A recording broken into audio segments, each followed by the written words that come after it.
While there has been a 10% increase in passes for the common entrance exams, junior and secondary passes saw a slight increase.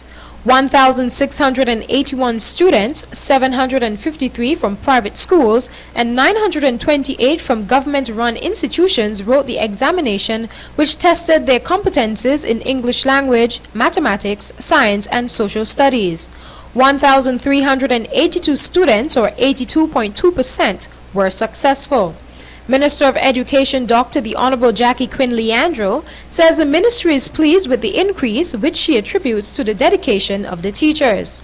This, I believe, can be attributed to the hard work of our teachers who over the year have been able to understand that teaching must be based on curriculum objectives. Mrs. Russell, our Assistant Director of Curriculum, has been very instrumental in enforcing that this be done. It must also be mentioned that students were able to get 20% of their mark in mathematics by doing a school-based assessment, an SBA.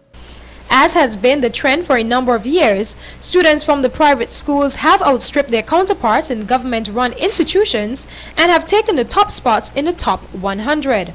Leandro says of the 107 students in the top 100 positions, 20 attended government schools and 87 attended private schools. In the junior secondary exams, a total of 307 students wrote the exams, but only 200 were successful. Examination officer Patricia Collins says while she's impressed with the effort by the students, there are a few concerns. I have a concern. It has to do with many students still not submitting SBAs and therefore losing out on 20% of their marks in mathematics and science. I think that parents, if they work in conjunction with the school, with the schools, they should know their children have to do SBAs and they should insist that their children do their work. Many of them who have failed this year, perhaps they didn't submit SBAs in math and they didn't do their work for science, so they have to remember to do work much harder next year.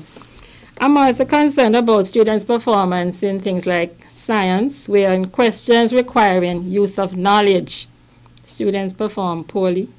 14 schools, 3 government and 11 private schools had 100% passes in the examinations.